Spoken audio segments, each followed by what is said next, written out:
سے پہلے مر گیا تو یہ کہتا وہ تو پہلے مر گیا، تو پھر غمگین ہو جاتے ہیں کہ پھر وہ پہلے مر گیا نا، ادھر نہیں آیا تو چھانٹی ہو، وہ بدقسمت دوسری طرف چلا گیا۔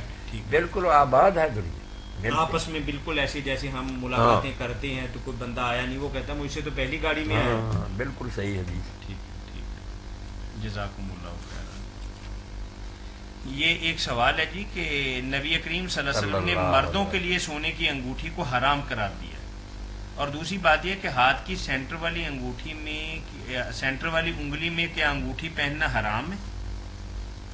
حرام تو نہیں، ویسے یہی بات ہے کہ یہ دو انگلیاں جو ہے نا دائیں ہاتھ، یہ سبابہ اور وسطی، ان میں کہا آپ نے کہ انگوٹھی نہ پہنے، صحیح مسلم کی حدیث۔ یہ دائیں طرف والی سینٹر والی میں حرام کیا ہے؟ اچھا، یہ پہلی دو میں پہنی جا سکتی ہے؟ نہیں، پہلی یہ ادھر کی دو جو ہے نا چھوٹی، ان میں پہلے یا بائیں طرف کی کسی میں؟ اس میں پہنے، یہ دائیں ہاتھ کی یہ دو جو ہے وسطی اور سبابہ، دو میں نہیں پہنی جا سکتی۔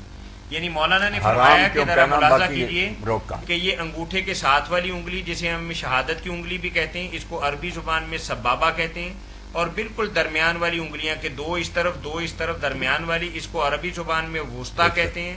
مولانا نے فرمایا کہ ان دونوں کے دائیں ہاتھ والی یعنی رائٹ ہینڈ والی میں انگوٹھی نہیں پہننی چاہیے، اور باقی پہلی دو میں پہن لیں اور بے شک انگوٹھے میں بھی پہن لیں، اور بعض پہنتے بھی ہیں مولانا، کوئی بات نہیں، باقی سب ٹھیک، یہ دو جو آئیں گے ٹھیک ہے۔ جزاکم اللہ خیر۔ مولانا سوال یہ ہے کہ بعض لوگ یہ سمجھتے ہیں کہ غسل جو ہے یہ ننگے نہیں کیا جا سکتا، اور شاید اس کی کوئی مطلب وجہ ان کے دل دماغ کے اندر ہو، تو اسی طریقے سے بھائی نے ہم سے سوال کیا ہے کیا کہ غسل خانے میں ننگے نہایا جا سکتا ہے؟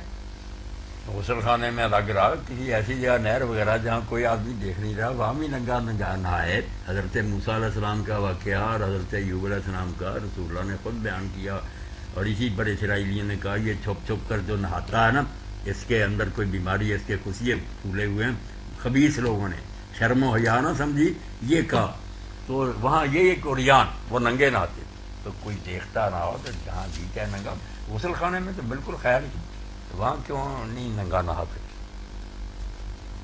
یہ کچھ چیزیں لوگوں مولانا نا اپنی طرف سے بنائی، دین کا حصہ بنائی ہوئی ہے، پھر دوسروں کو بتاتے بھی رہتے ہیں اور ایک دوسرے کو منع کرتے ہیں۔ کوئی بات نہیں، بالکل دین کو تنگ نہ کرے، ایسی جعلی باتیں نہیں بنانی۔ ٹھیک ہے جی، جزاکم اللہ۔ یہ مولانا خواب کے متعلق ایک سوال ہے، کیا خواب کا اچھا یا برا ہونے کا انسانی اعمال و کردار کے ساتھ بھی کوئی تعلق ہے؟ ہاں، نیک لوگوں کے خواب عموماً اچھے ہوتے، صالحین کے خواب جو نا یہ نبوت کا حصہ، برے لوگوں کو بھی کوئی اچھا آ جاتا مگر انہیں زیادہ ان کی غلطی ہوتی۔ ٹھیک ہے، ٹھیک ہے۔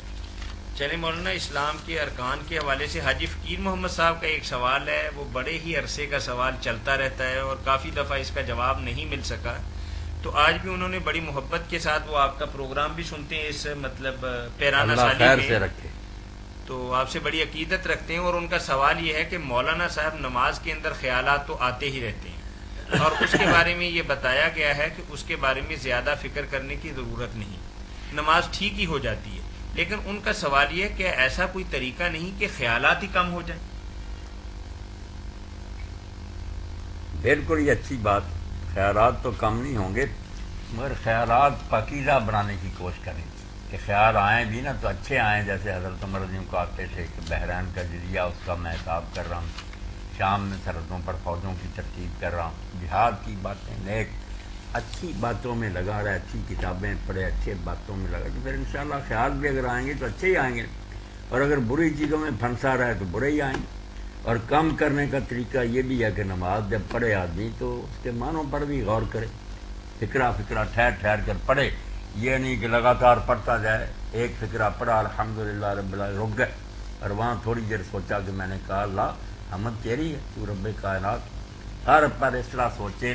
اور اگر وہاں کوئی دوسرا نماز نہیں پڑھتا جس کی نماز میں خلل پڑھنے کا اندیشہ یا سویا ہوا نہیں، تو تھوڑا اونچی بھی پڑھے، ہر مرد، اور تھوڑا اونچی جو کانوں تک آواز الحمدللہ رب العالمین، پھر وہ ایک وقت میں ایک طرف ہی دھیان ہو سکتا ہے، یہ بھی نسخہ۔ جزاکم اللہ خیر۔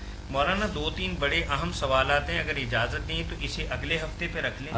ایک تو میں سوال پڑھ دیتا ہوں، لیکن تاکہ لوگ جو ہمارا پروگرام جوائن کرتے ہیں ان کے ذہن کے اندر یہ بات ہو تو ایک بھائی نے پوچھا ہے کہ پرویزی فرقے کے بارے میں اور ان کے علیحدہ تشخص کے بارے میں تھوڑی دیر مولانا ہمیں یہ بات بتائیں کہ آج کل وہ ایک فرقہ جو ہے وہ بہت زیادہ پرچار بھی کر رہا ہے، اور اس کے پرچار کی وجوہات کیا ہیں اور ان کے بنیادی نظریات اور خیالات اسلام سے کیسے متصادم ہیں۔ یہ میں نے سوال صرف دہرایا، انشاءاللہ اگلے ہفتے اس پر بات کریں گے۔ اس کے ساتھ ہی ہم شکر گزار ہیں مفتی اعظم پاکستان محترم مولانا محمد اسحاق مدظ العالی کے، جو آپ کی طرف سے آنے والی فون کالز اور براہ راست پوچھے گئے سوالات کے جوابات مرحمت فرما رہے تھے۔ فتاوی آن لائن اسلامی تعلیمات کا یہ پروگرام ہر اتوار عصر تا مغرب گلیکسی کیبل نیٹ ورک کے تعاون سے آپ کی خدمت میں پیش کیا جاتا ہے۔ اپنے سوالات ہمیں اس ٹول فری نمبر پر پوچھ سکتے ہیں 08001117777۔